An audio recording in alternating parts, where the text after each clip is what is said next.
listening to the Virtual CISO Podcast, providing the best insight on information security and security IT advice to business leaders everywhere.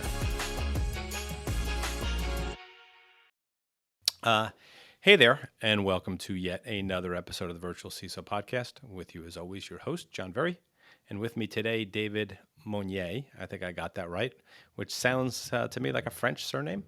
Yeah, it's Quebecois, Quebec French. Quebecois French. Are you actually from Quebec? No, from the Great Lakes. Close enough. The other side of the from the other side of the Great Lakes. So Gotcha. still the area, but from the United States. Cool. So always like to start easy. Tell us a little bit about who you are and what is it that you do every day. Yeah, so I am Chief Evangelist and Team Cymru Fellow at Team Cymru. I do a lot. I do a lot of outreach. I do a lot of product design. I do a lot of supporting getting our message out. For us, outreach and evangelizing kind of falls into two camps. We have both one side of the house, which is out helping to ensure that people know of our products and know what solutions we have, kind of in the space. But then the other part of it is that we spend a lot of time going out making new friends and helping network operators solve their problems so that we can help track bad guys and see what it is that they're doing. Because that's a big piece of how we get to see what we see is we help people who own networks find bad stuff on their networks, and then they give us the chance to see what all is talking to that bad stuff. Sounds cool. And in my next life, I want to come back with a title of Chief Evangelist. I think that's a cool damn title. Yeah. So we always ask, what's your drink of choice?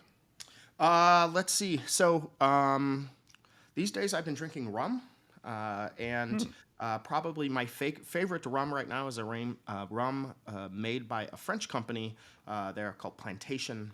They are a cognac company originally, so they do a lot of blends. Though I like agricole rums, lately I've been drinking I think it's 7-year aged, it might be 5-year aged, but it's a rum called Jamaica with an X, and it's the Mexican word for Jamaica. Not Mexican as in Spanish, but Mexica as in the original people of Central America. So it's in their language, it's the word for Jamaica. Yeah, one of my neighbors is into smoked aged rums. I think it's Cuban. Cuba has some, Sure. And I had never partaken, and recently was over and enjoyed. So you're probably one of the first person who actually answered rum to that question. Yeah, I had a really bad experience when I was young with some bourbon. And unfortunately, it cut out like an entire category of things that I can drink. So I'm stuck to either drinking vodka, which I prefer Zabrowka, vodka from Poland. But when I'm not drinking vodka, I prefer rum. I like Polish vodkas. The potato vodkas are pretty interesting. There's actually also one from Russia that I really enjoy called Muscovskaya. I'm familiar with it. Are you really? Yeah, I go to Russia quite a bit. My family is Russian. Oh, that's a great vodka. Anyway, let's get down to business. Let's get down to business. Although because I could speak alcohol for years. So I was interested in chatting with you today because, in talking with clients today, it feels even more so than normal that they're not only worried about the threats they know about, the work from home threat and the changes, the cloud security threat, the pandemic, nation state adversaries and people like that. But they seem even more worried about what they don't know, right? So the question I had for you with what you do, which you guys have on your website used the term digital business risk management, is that something that helps people address both known and unknown risks? And if so, how? Yeah, so for starters, I wholly agree with you. That's also my assessment. I think CISOs are kind of inundated with a lot of what they already know. Everybody wants to come and tell them the same story, just using some new words or some new variation or some new whatnot. But at the end of the day, kind of the gist of the story ends up being something they've heard before. And I think they spend a lot of time kind of weeding through products that are largely just wrapping papers, different wrapping papers over the kind of same stuff that they had seen before. And that is, obviously, that is useful to some degree. But when it is that you start seeing that over and over again, I think a lot of CISOs find themselves wondering, like, why does everybody want to show me the same stuff? And why is nobody showing me anything new? And typically by the time you're operating at the C level, you're usually smart enough to know you don't know everything in the world. And you're usually adept enough to know that, the real value in life is learning things that you didn't know previously. So we tried very hard to try to make that a reality. So we try very hard to make things better visually, like in the sense of you can see more. So we try to provide like a layer of threat intelligence that goes into what is a normal ASM. But what we found is that kind of normal ASM view was just real quick, David. I apologize, but just making sure ASM, you're referring to attack surface management. Attack surface management, yeah, okay. Yeah, and that's kind of how we go about the digital risk management. So to us, your digital risk is measured in a couple of different ways to the business, right? But it's interacted with really largely only in one way, and that's via your surface, via the either the edge of your service, if you're providing software as a service or some type of thing like that, or the edge of your enterprise, like perhaps if you have some kind of full enterprise with a lot of humans still going to offices, things like that. You still kind of think in those terms, and so to us, the attack surface space, if you will, was an obvious place to try to apply intelligence and to try to, frankly, teach and show people something that they didn't know before about their infrastructure. And that's really what I consider, at least as a 27-year, I guess now 28-year almost practitioner, is the things that show me something that I didn't know to know are truly the most valuable, even if it's something that what you've shown me is some terrible reality that I'm totally ill-equipped to be able to deal with. At least now I know about it. So what we really try to do is we try to have a let's show you something you didn't know approach for CISOs to try to solve that very problem that you're speaking of. Because I think it's the number one thing that keeps people up at night, if you will, is that haunting feeling that there's something else that's gone on that they just don't know about.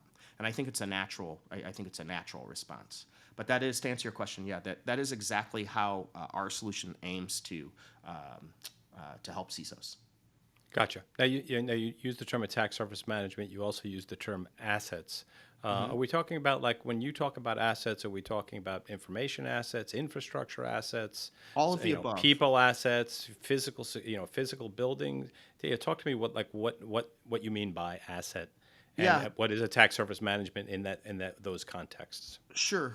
So we're largely a signals business. So we're more, when you think of assets, in my term, it's ones that you can interact with electronically, either with packets or, so photons or electrons, whatever your connectivity is. So that's typically what I think of when I think of an asset. But realistically, it could be absolutely any traditional term for that. You could think of it as that way. In fact, if you are a CISO who has physical security, FISSEC under your authority as well, then I absolutely should be thinking of it in terms of, down to staplers, depending on, the degree of inventory control and asset management that you can have. And to us, that was really one of the big drivers. So we, when we set out, typically in business, right, we've been a business to business, largely an intelligence supplier into other people's products. So, you make a firewall. We were the company that would help you know what to block with that firewall, so that when you brought it to the marketplace, it had some intelligence. It knew what threats there were. And we approached asset management the same way. So we saw asset management as, in particular, in the attack surface space. When you think of how attack surface management happens today, it starts with some type of asset inventory. So how many devices do we know of in the infrastructure? Now, of those devices, how recently have we scanned them for any vulnerabilities? How often do we update their patches? Do we update the inventory system? Like what are all the tie-ins for logistical controls and things like that, as well as security controls? And you kind of start to see it in those terms as like just an endless supply of tasks that you have to do. First, you have to identify it, then you track it, then you scan it, then you do something, and so on. But what if that host is already compromised? What if, you needed to rebuild it? What if by the time you got around to identifying some vulnerability on one of those assets, that it was already compromised? So when we sat down and kind of looked at how can we get intelligence into the ASM space to make things seem better, what we identified was that there weren't really any products that were designed to take into account threat intelligence, or even in this sense, what we think of it as is more like reputational data. So like to let you know, like, hey, you have 3,000 of the assets that we've discovered on your network. You only knew of like 1,500 of them, but 10 of them that you didn't know about are already compromised. You should remediate these, not try to patch these. This is, tear this down and rebuild it.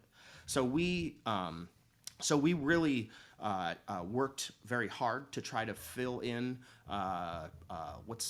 I'd like to think of it as a market gap, but we tried to fill in what we saw as attack surface being largely a logistical tool, and then like a kind of feeding into security scanning and vulnerability scanning and things like that. We tried to add actually 2 intelligence layers, one being reputational based or threat intelligence oriented, but then also business intelligence. Like for example, in a typical enterprise, right, you'll have your real prime servers, let's say your Active Directory, something like that, maybe it's LDAP, whatever, but you'll have those prime ones, but you'll typically have clones of those devices where you test patches on first to make sure it's not going to crater, all those types of things. Well, to a vulnerability scanner, those are the same host. Only you who knows which of these devices can add that type of layer. So that's the other piece that we really tried to set aside, is to add business intelligence, so that because only you know which devices are most critical to your business.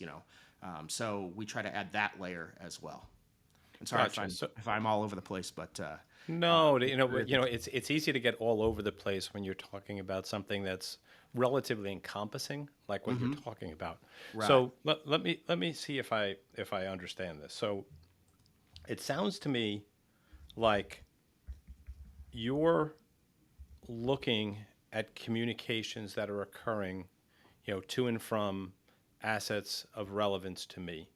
It sounds to me like your cyber threat intelligence feeds and your reputational data and your business intelligence data help me contextualize those communications to determine which of those communications are business as usual and I don't need to worry about, which are something that I need to potentially take action on, and if so, even providing some level of import to what I might do. Absolutely. Yeah, that is a very good way to see it, to think of it. And, to that end, other things that we do that's kind of different. So, for example, like namespace, we track internet namespace regularly, passively, using things like passive DNS and other types of collection methods. And what if, for example, a certificate with your organization's domain appeared up in AWS space somewhere? It's outside of your address space altogether. Say you have a /24 network that is yours, and you watch that diligently. But what if your DevOps team has spun up instances outside of your infrastructure that you have no idea of, but have exported SSL certificates or TLS certificates that are pinned to these services? Wouldn't you want to know about that? And that type of even additional, and maybe it's legitimate, maybe it's not, but it's massively important for the CISO to know that. And to know which of those things that they want. Do you want to even allow it? Maybe you have policy that says, hey, all development has to happen internally. Loads and loads of I know it's not a common word, or it's not a popular word, but breaches. A lot of companies that have been supposedly been breached, oftentimes that's not the case at all. They left their data someplace where someone else had access to it without any type of controls on it. And that type of data exposure, I mean, luckily lawyers have started to get in front of this and get people to stop saying that word. But, there's a lot of CISOs, I know of some even, who really went through the ringer as if their company had been breached. But in actuality, it was somebody else in the company had just disregarded policy altogether and, stood up and sent, an export of a live database full of customer data, for example, and stuck it on an S3 bucket or something. You know what I'm saying? And and what do you do for that? How do you know to know? I mean, right. So and breach is an interesting word. It is a data breach, right? But it's not a breach of a company. Yeah, right. It's like a data exposure. Even I would argue. Right. Well, the reason breach gets used is because of the data breach requirements that are in most of the privacy laws. So I think it is technically classified as a breach under law or under these regulations. Right. So it is referred to as a breach. But I agree with you. There's no difference to the people whose information might have been compromised, but there is a difference to the risk profile and the current security posture of the organization that we're talking about, correct? Yeah, and typically you're talking about a CISO, right, who's made the decision for the sake of the business to keep running. For the sake of the business, they realize, well, we're in business to be in business. We're not in business to be secure. I know that's contrary to what a lot of people like to hear, but it's the truth. And a CISO has to draw this very fine line between appropriate policy that gets the job done, too little policy that gets them owned, or too draconian policy that keeps work from happening, right? So they're always fighting this line, and I feel terrible for the ones who get caught up in these, like I said, legally technical term meaning breach. But I know some very bright folks who, frankly, have gone through the ringer and caught a little bit of a what's called a shiner, for lack of a better word, but where they, got a ding as if they were responsible for a breach that I would argue, technically were not. But that aside, I'm glad to see that. People are starting to, like you said, expand on, use different language to describe them, because it'll help consumers in the long run as well, I think, anyway. I think this kind of the way a lot of those reporting clauses are written today, they're a little harsh. In particular, if you don't do it, like if you didn't know to know, then how would you know to do it? You know what I'm saying? There's some big traps there. So anyway. Yeah, it's not easy. It's not easy being a CISO. I think we can agree on that. No, it's not. Yeah, it's not. So let me ask you a question. So, your cyber threat intelligence feeds, right, which is I think your bedrock of your organization right. So, I'm assuming that most people consume those through a third party, right? It might be, maybe you provide those to Palo Alto and I'm getting them through my firewall. Maybe you provide them to Dell SecureWorks and I'm getting them through my security operations center. So first question would be that, and then the second question would be, is that how I consume your threat intelligence feeds? And then how do I consume the business intelligence and the reputational? Is that done through again through those same vectors, or do you guys offer other services where I would consume those capabilities? Yeah, absolutely. So our raw data, our feeds, if you will, are available, like you said, in a lot of people's products already. You'll typically see our logo on the box, for lack of a better way to describe it. I know we don't really go to stores anymore, but usually when you pull up, their product, it'll say like intelligence powered by Team Cymru Pure Signal or things like that. You'll see that located on there. Or, you can ask an AE like, hey, does your product have this intelligence in it? We're also in a bunch of tips, like if you happen to have, one of the aggregators feed, or intelligence aggregators that push out policy to your tools. So these are the various threat intelligence platforms. I don't necessarily want to promote any specific one because they all kind of do the same. But I'll say that we're also in there. But we're also like, for example, we're a big piece of the intelligence that's in the Microsoft's Protection Center. and those types of tools. So we're also in there. Like if you're in Azure, you'll see us listed as, our intelligence is available. You can just like click on it and add it to your capabilities. So we're in that as well. But the specific parts like the business intelligence and the reputational stuff, those are on a product that we've made specifically to address the kind of attack surface monitoring space, and that's our Pure Signal Orbit is the name of the product, and it's new. It's a what like I said, we would describe it as a hybrid approach to what is traditional ASM, to the point where we consider it to be kind of an evolutionary step. So we refer to it as ASM 2.0 because we think if your tool is really only informed by what you've told it, that's kind of the hallmark of the old way to do attack surface management. And if it's not, if your tool isn't showing you things you had no idea of, it's probably a good indicator that you're doing it the old way. Whereas our tool will tell you things that typically you didn't know about. We had a state CISO for one of the larger states in the United States came and they were one of the first folks to work as a pilot on Orbit, and we found something like 380% more infrastructure than they knew they had. That's a lot. That's to say the least. They were surprised. So, but it's good stuff. It's good that they know. But their previous ASM tool didn't show them any of that. In fact, it showed them only what they knew to tell them, which was the networks they knew of. So what we do is typically illuminating stuff that folks didn't know. Right. How do you? I know that's interesting to me. How do you do discovery of that nature? I mean, generally speaking, are you actually? I mean, like. And it's so funny because if you look at, implementation guidance level 1 on, the CIS CSC, right? Asset management is like, foundational to information security, and yet poorly done by most organizations. Yeah. So how is it that you would go into an organization, obviously an ongoing and successful concern if they had that much infrastructure? How is it that they don't know about this infrastructure? What were they missing, and how did you discover that? Well, in their case, because it was a collection of regional locations. So think of, imagine the business of a state is not dissimilar to, like, think of it as a massively decentralized brick and mortar business, right? So you have all of your various county offices, you have your state offices, you have your city offices, and then you have to have this overarching component that fits in with that.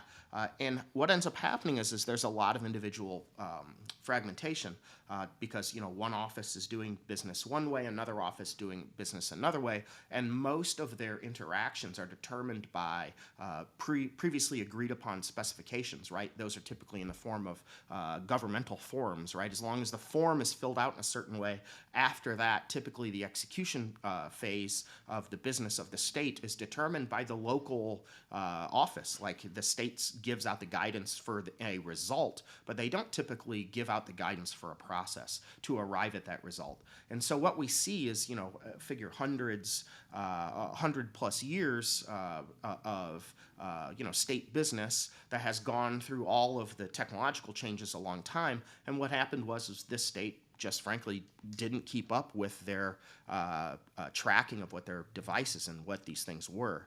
And now how we discover them is, we employ analysts to do exactly that. We have threat intelligence analysts who typically have had experience in either law enforcement or in some cases some military backgrounds, but where these folks are good at discovering assets. It's like what they do.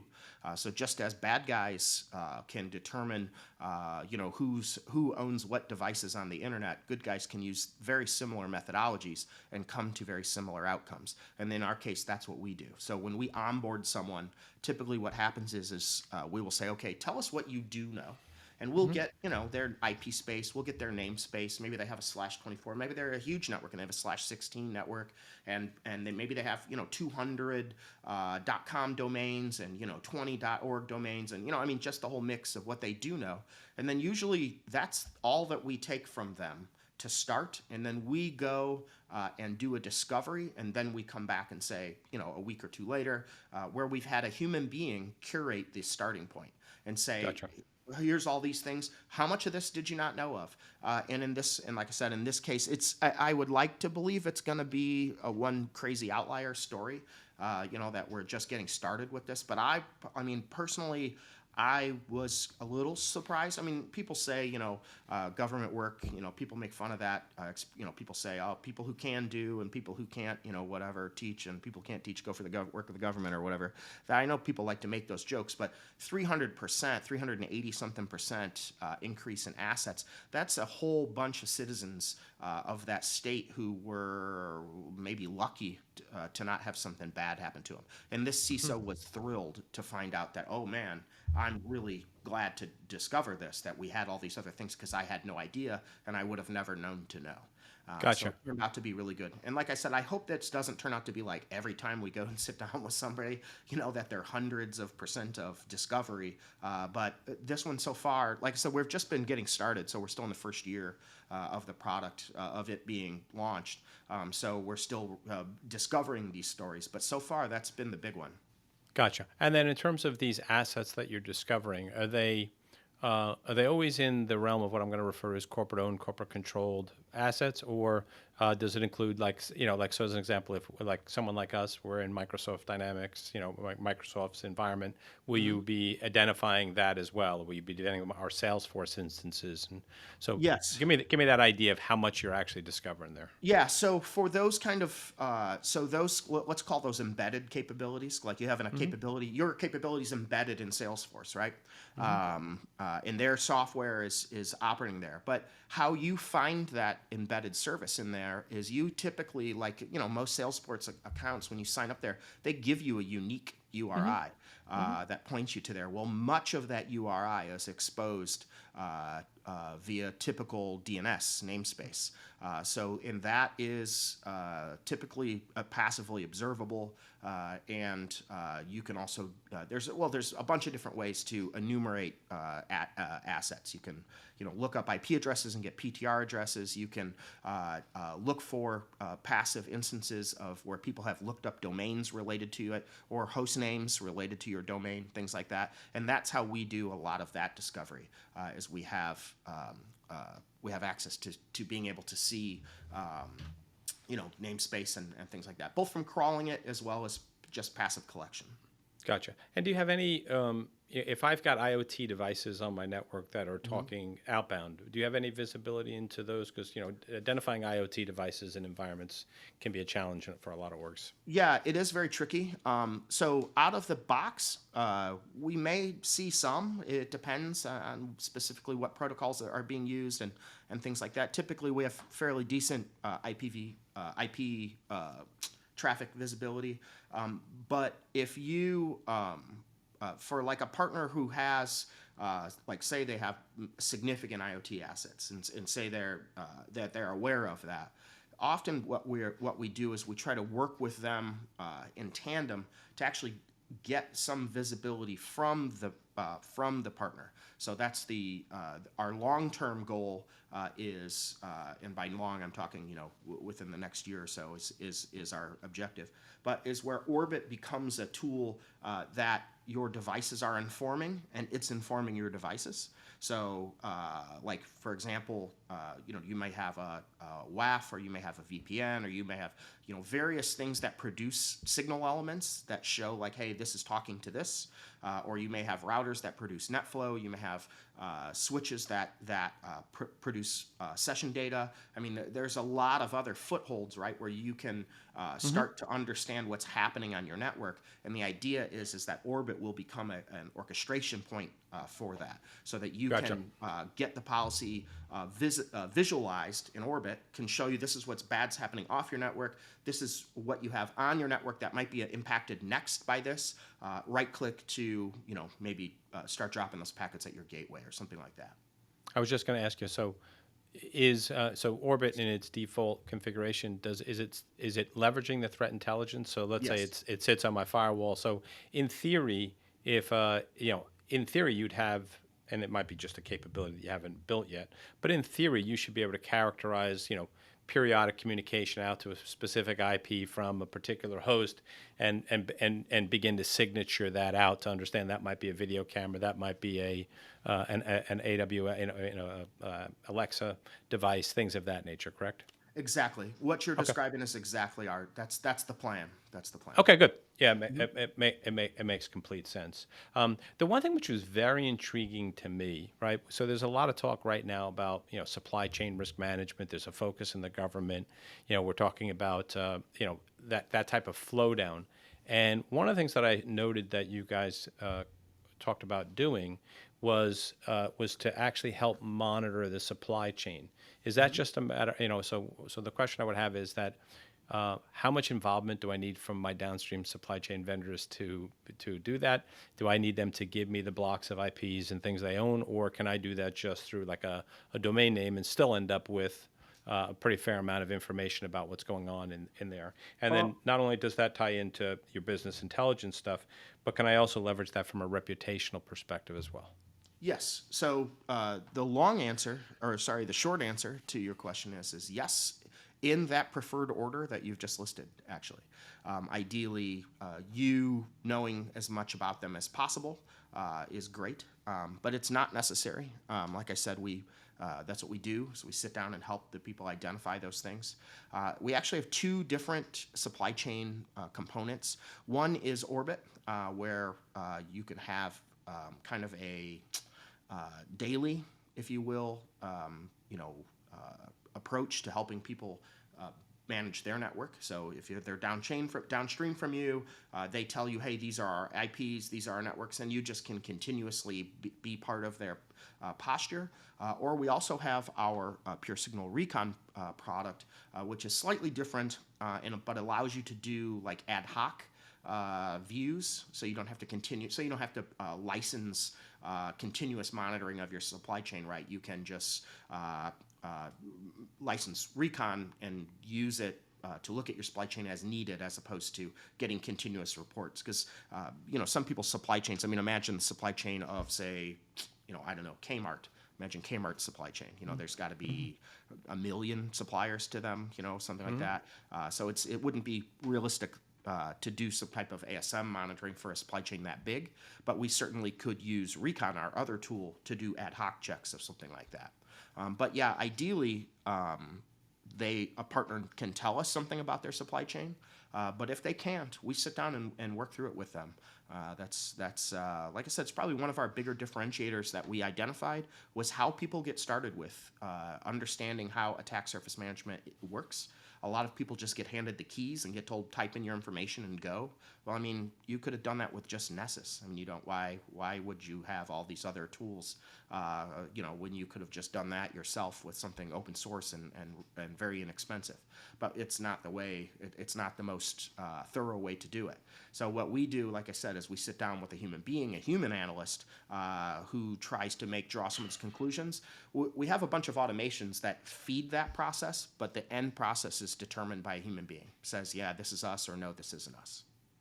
Gotcha. So that is going to, see that's going to see what's visible from a non-privileged perspective, but we're not going to get the benefit of your threat intelligence feeds in that type of monitoring, correct? Unless we were actually sitting on some inbound, outbound gateway, communication information, correct? No, you would still get it if something in your network is talking to a command and control server that we're aware of. You absolutely will still get. No. I know in our network, but I'm saying in the supply chain. If someone in their network, if you know their prefixes, if you know that your vendor has such and such. Oh, if I know, okay. So if they're willing to help me identify their class, they've got a class C or they've got a block of 16 IPs, then I've got some ability to be aware of that. Absolutely, that's correct.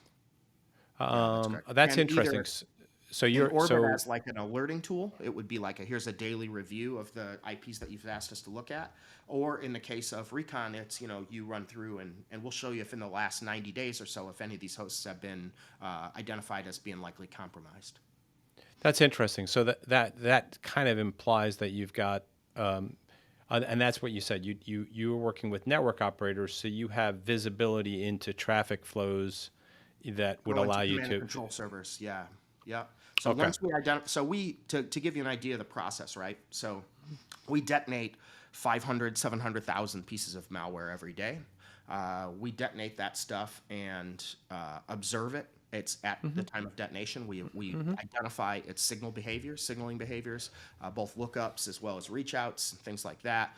We monitor all that, and then we identify once we find them in the world. If we can, we'll endeavor to participate. So meaning like make a bot client and see what they're being told to do. Is it, are you told to exfiltrate data? Are you told to DDoS someone? What are you told to do as a bot? So we try to better understand that. But then almost immediately what we do is we take that signal and we convert it into applicable network policy for owners and operators around the world so that they can, reduce the unwanted traffic, and whatnot that their network is being part of, especially for like DDoS. It's a very, very powerful tool. If you can get all the bots off your network, that's a big win. So we typically go through that process with them, but in the course of that, and we have very good connective visibility. When we get back to that stage, we can start to see what's the victimology and things like that. Once we identify a C2, we say, okay, what else talking to this in the world, and is it traversing any networks where people have been kind enough to let us see what's talking to these known bad things. So granted, obviously it's a race condition, right? Because because we're aware of the maliciousness at the beginning of the process, right? And our products are updating globally, telling everybody's policy, don't talk to this IP anymore. It's a known botnet controller, right? So we have a little bit of a race against time if we're to see very many of the victims, because this very people who are often tell us about the victimology are the same people who benefit from us telling them about the command and control server. Do you know what I'm saying? So it ends up being this kind of, we kind of steal our own ability over time to see things, but it's still, it's for the benefit of the good. So it's not the end of the world to not know. But that's kind of how that process goes. And then all that victimology data, as at least related to command and control servers, turns directly into reputational data, which says, hey, we identified this host was talking to a command and control server on this port at this time, and so on. And that type of reporting. Gotcha. So that reputational data would be, so what you're saying is, you determined that someone in my supply chain had communication with a known bad device. We know that you're sending out this message to, let's say, all of the device and services vendors, so they know that's a known bad actor. If they have it configured properly, their firewall, their SOCs, whatever it might be, determines that yes, we're going to respect that information. We're going to block any communication, and you're going to then, from a reputational perspective, let me know, and maybe let the world know that this company over here had that communication within the last end period of time. Exactly, and we do that. We do that for every IP every minute of every day. Like our we have reputational information on every host we've seen misbehave. We run a massive network of honeypots and sinkholes and all this other stuff as well that collects all of this bad behavior. So we have a key that we use. It's actually like a 15-field key that will show you like categorically how many ways something has been misbehaving, how long it's been misbehaving, how long it's been misbehaving for each of the ways. If it is a shared hosting environment, like if it's talking to, maybe your bot is talking to something that hosts 10,000 domains because it's some domain monitorization service. Well, you need to know that before you make a reputational, policy decision. That's been the problem. Like back in the day, going back a long time ago, we tried to use a lot of those feeds, and the problem was those feeds were so damn noisy. And back in the day, you'd have an IP address that hosted 50 websites, and one of those websites was compromised, and 49 of them are okay, and you're blocking traffic to all 50 websites. So exactly, I'm assuming that I'm assuming that that's one of the pieces of magic that you guys have developed over the years, is to minimize the likelihood that happens. I'm sure you can't completely stop it. Okay. Right, and we are kind of unique in that fashion as well. We published our spec for it. We hope other folks in the industry will pick it up, the format, because then everybody in the industry can just start to use that algorithmic model. Because we include things like time and a lot of what we're doing at our business isn't just for our business. Like our founder, Rabbi Thomas, started the business to make the world a better place. And I mean, I know it sounds like lofty, but he literally did. So much of what we do, would it be ethical to charge somebody money to let them know their house is on fire? No, of course not. You would go let them know their house is on fire. So for a lot of the things like that, where we ask ourselves, is it ethical? Should we give this away, or should we gate guard this? And oftentimes we discover that the right thing to do is to give it away, to make it available. And so we take a lot of our methods, a lot of our technologies. We've published, darknet guides, like how to build a darknet sensor, probably 20 something years ago, how to safely configure your routers. We've maintained those templates for years. We gave, like when COVID, everybody started working from home, we immediately gave everybody access, and I want to say it was something like 50 queries an hour you could make to make sure that this new work from home staff, that you had no policy, no visibility, no anything on. If nothing else, we can tell you if we've seen them hit darknets. And we launched that capability, and I think we ran something like sustained gigabit traffic coming from this thing for like the first week and a half of it being available, because there was nobody else really had the ability for these people to come look stuff up. So it was hugely popular, but that's just like how we've always conducted business. Rabbi Thomas is like, hey, do the right thing, and the business part will fall in line. What you can never do is get your soul back. You can't go back and do the right thing after you didn't do the right thing to begin with. I mean, you can always say you're sorry and promise to do the right thing going forward, but you can never go back and undo that you did the wrong thing. So we operate with do the right thing the first time since day one. So funny enough, we've actually had people come work for us for 6-7 months, and then they finally are like, "Are you guys just trying not to make money? Like, I'm gonna go work somewhere else because I can't get my head around it." But it's true, and I'm maybe just some dumb Hoosier, but it works for me too. So it's yeah. Well, I'd like to think that the vast majority of us that are in this space are doing it for altruistic reasons as well. I mean, like, I feel good about what we do every day. I feel good about the fact that, we're helping hundreds of companies. Those hundreds of companies have thousands of employees, and those thousands of employees, feed millions of people. And if we can prevent something bad from happening, right? The company succeeds, the people succeed. It does make the world a better place. And I especially feel that it's equally more important in these time and dates when this has gone from being something which was just nuisance stuff to nation state adversary. And now you're talking about, our economy and our sovereignty, right? I know it sounds like you said, flowery, but it's damn true. So I appreciate everything you guys are doing. Thank you.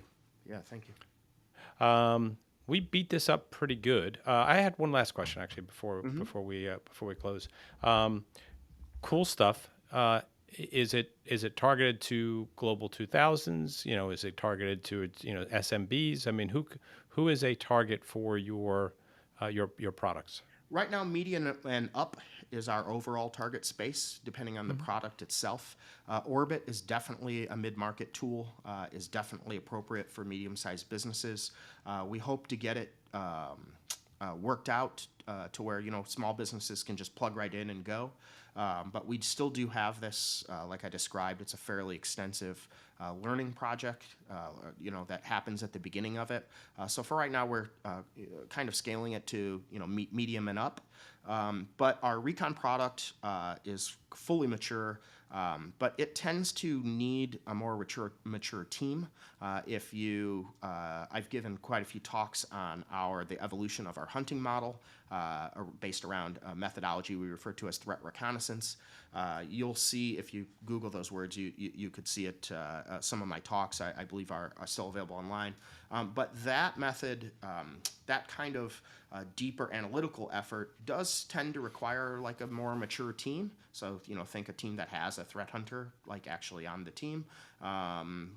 Those types of folks tend to be in the Global 1000, Global 1500, something like that. So we're partly also focused on that space, but it's really just about who can use the tool, because it's not super easy if you don't have a good technical background. Recon, that is. Our Orbit tool is very easy to use relative to it. So the hope is that at some point that the Orbit tool will be something suitable for the SME space. Yeah. So, I would argue we're ready for the medium now.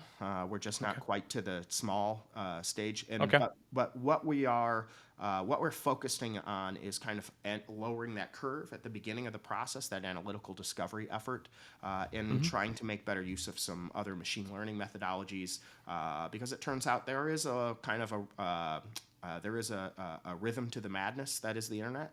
And you can, people do tend to name their stuff in kind of similar ways, and discoverability, as we're learning now, there is some methodologies that you can use to automate discoverability. And I'm not just talking about crawl and IP space, but like other signal discovery methods, looking for variations of domain names in passive DNS data, for example. Yeah, exactly. Yeah. All right. I think we beat this up pretty good. Any last thoughts? No, nothing for me. Thanks much for having us on. Yeah, this is fun. So I didn't give you the warning. Should I ask you the question? I probably won't have any good examples. Then I won't ask you the question, and this one's on me, so I apologize. No sweat. Yeah, no sweat. So if someone, so now it's interesting, it's Cymru, but yet just for the people that are listening, it's spelled very different if you're looking for it. It's Cymru. If somebody wants to get in touch with you guys, what's the best way to do that? That's Cymru.com. We'll redirect you to our website. We have a couple different Twitter feeds. Our research team has a Twitter feed of its own. It's probably worth checking out. Our other, if you want to see our events and whatnot, goes through that Twitter feed. We also have a no-cost curated news offering called Dragon News Bites. If people are interested in that, they can find that under our community section, and also a number of community projects that we run, again, geared towards making the internet a better place, and they can find those on our website as well. But that's cymru.com is probably the best place to get started. Awesome, man. Thank you. I appreciate your time today. Thanks, John. Cheers.